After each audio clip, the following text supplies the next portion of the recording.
ciidamadani oo loo dhameystiray agabkooda qaybta ka qaadanaya inay guulo ka keenaan dagaalka isla markaana qaatay tababar dheeraad ah ayaa ku biiraya ciidamada ku jira howlgallada nabadiidka looga xoreynayo deegaanada yaryar ee weli kaga sugan yihiin qaar ka mid ah gobolada dalka si shacabka ku nool halkaas loo gaarsiiyo nabadda iyo adeegyada dowladda.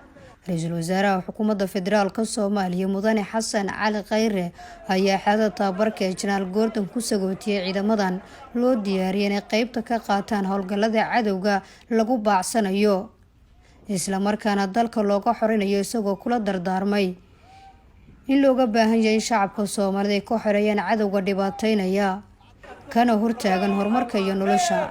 Ra'iisul Wasaare Khayre ayaa ciidamada u sheegay in shacabka Soomaaliyeed ugu faraxsan yihiin hawsha qaran ee dhiigooda ugu hurayaan cadowguna ay ka naxayaan maadaama ciidanku u dhaqaaqayaan ciribtirka argagixisada.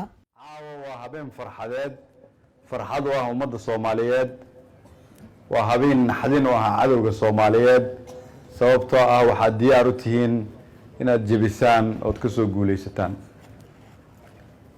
ogaada waxaad difaacaysaan ma ahan qof ama qabiil waxaad difaacaysaan waa qarannimada Soomaaliyeed.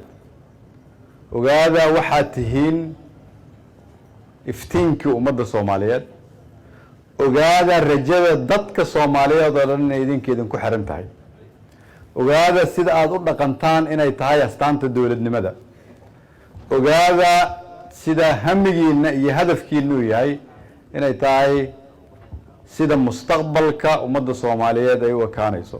ciidamada ayaa ah matalayaasha iyo rajada ummadda Soomaaliyeed taasoo ka dhigan in mustaqbalka ummadda Soomaaliyeed uu ekaanayo hadba sida ay u dhaqmaan ciidanku.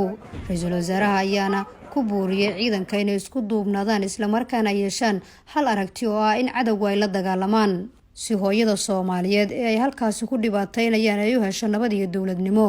ciidanku waa astaanta qaranka Soomaaliyeed. ciidanku waa sharafta dowladnimada.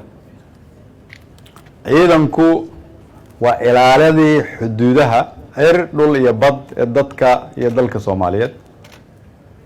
ciidanku waa rajada kaliya ay ummadda Soomaaliyeed leedahay.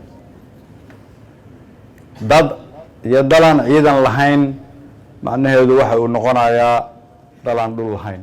Ra'iisul Wasaaraha Xukuumadda Federaalka Soomaaliya Mudane Xasan Cali Khayre ayaa u ballan qaaday ciidamada in madaxda dowladda Soomaaliya ay ka go'an tahay inay u dhameystiraan agabkooda iyo dhammaan xawqaadka ay leeyihiin si argagixisada ay u jabiyaan isla markaana ay uga ciribtiraan dhulka Soomaaliyeed isagoo saraakiisha iyo taliyaasha ciidanka kula dardaarmay inay ku dadaalaan ilaalinta xuquuqda ciidamada si ay tusaale wanaagsan ugu noqdaan in ciidamadu ay leeyihiin hoggaan wanaagsan. ciidanku kama soo haro hoggaan iyo maamul, kama soo haro xuquuqda dhalinyaradaas dhiigooda shubaysa si loo ilaaliyo, kama soo haro in loo cadaalad falo, kama soo haro in qof waliba uu dareemo inuu kan kale la mid yahay, kama soo haro inay tusaale wanaagsan leeyihiin. taliyaha iyo saraakiishana waxaa laga rabaa inay tusaalahaas noqdaan. annaga madaxdaana waxaana la ka rabaa inaan ka shaqeyno xoogga saarno habeen iyo maalin in agabkiinu iyo xuquuqdiinu idin dhameystiran tahay. dowladda Soomaaliya ayaa xoog iyo waqti badan gelisay dib u habeynta ciidanka qalabka sida si loo ogaado tirada ciidanka iyo agabkooda.